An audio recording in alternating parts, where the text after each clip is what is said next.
नागदा से एक मामला सामने आया है जहां 11वीं के छात्र की हत्या उसके दोस्त ने ही कर दी थी। दोनों के बीच पबजी और फ्री फायर गेम के टॉप अप को लेकर 5,000 रुपयों के लेन देन का विवाद हुआ था। इसी बात को लेकर दोनों में झगड़ा हो गया और फिर आरोपी ने एसिड डालकर गला दबाकर छात्र की हत्या कर दी। नागदा सीएसपी मनोज रत्नाकर ने बताया कि रितेश ऑनलाइन गेम पबजी और फ्री फायर खेलने का आदी था। गेम में लेवल पार करने के लिए टॉप अप करवाना पड़ता है। इससे पहले भी दोस्तों से पैसे लेकर टॉप अप करवाता था। इसी के लिए उसने अपने दोस्त सत्यम से 5,000 रुपए उधार लिए थे। वह रुपए नहीं चुका पा रहा था।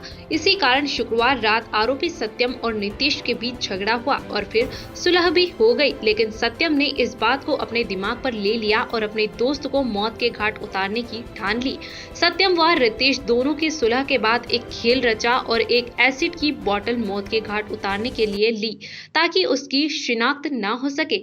इसके बाद फोटो खिंचवाने की बात कहकर आरोपी रितेश को बीसीआई कॉलोनी के अंदर एक खंडर ले गया और पंच मारकर उसे घायल कर दिया तथा बाद में मौत के घाट उतार दिया। सूचना मिलने के बाद एसपी सीएसपी दोनों थाना प्रभारी घटना स्थल पर पहुंचे। इसके बाद सत्यम से पूछताछ की गई तो उसने जुर्म कबूल कर लिया। रितेश की हत्या के बाद आरोपी ने उसके पिता से 1 लाख रुपए की मांग की थी।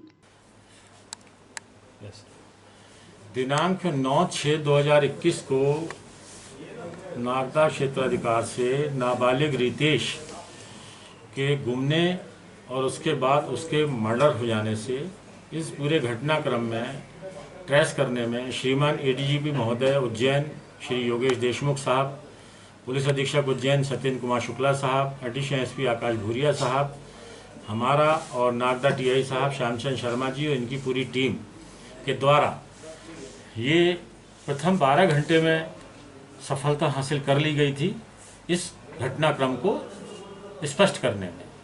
घटनाक्रम इस प्रकार था कि जो रितेश है 9 तारीख को ये कराटे क्लास में जाता हैगा और इसके साथ में रितेश के साथ में एक सत्यम और शुभम, ये तीनों कराटे क्लास में जाते हैं। सत्यम और शुभम भाई भाई हैं और रितेश इनका पड़ोसी है जो जिसका मर्डर हुआ।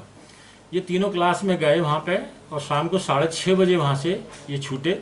छूटने के बाद में फिर ये रितेश, शुभम और सत्यम ये बस स्टैंड पहुँचे और बस स्टैंड पे शुभम को उतारा और वहाँ से रितेश और सत्यम ये दोनों मोटरसाइकिल से योगेश मीणा के यहाँ भी गए।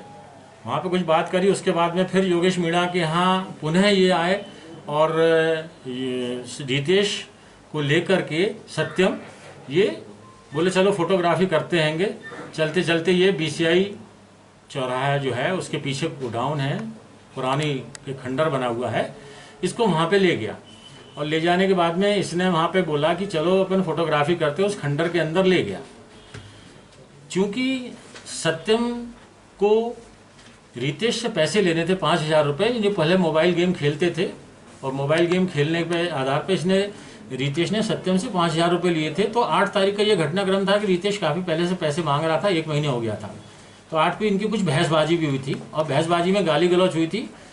तो जो आरोपी है सत्यम, उसके दिमाग में ये पहले ही आ गया कि इसको मैं निपटाना है।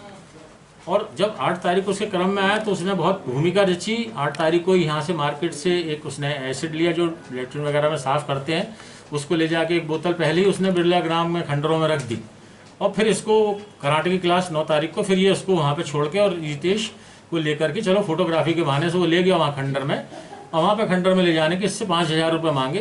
जब इससे 5,000 रुपये मांगे तो इसने कहा नहीं है मेरे पास। आपस में गाली गलौच हुई, मारपीट हुई। मारपीट में इसने, क्योंकि कराटे ये भी जानता सत्यम, इसने एक उसके 2 लात मारी, एक पेट में मारी, एक पैर में मारी, जिससे वो गिर गया बेहोश होके और फिर कोहनी से उसका गला दबा के उसकी हत्या कर दी और जो एसिड पहले से छुपाया हुआ था उसको उसके मुंह पे डाल दिया ताकि उसका चेहरा से कोई पहचान नहीं पाए। अब क्या हुआ कि 9 तारीख को जब ये लड़के और इसके बाद में फिर इसने रितेश का मोबाइल लिया और रितेश के मोबाइल से वहाँ से लेकर के आया बस स्टैंड पे सत्यम और वहाँ से इसके फादर को फ़ोन लगाया, पिता को राधे श्याम को फ़ोन लगाया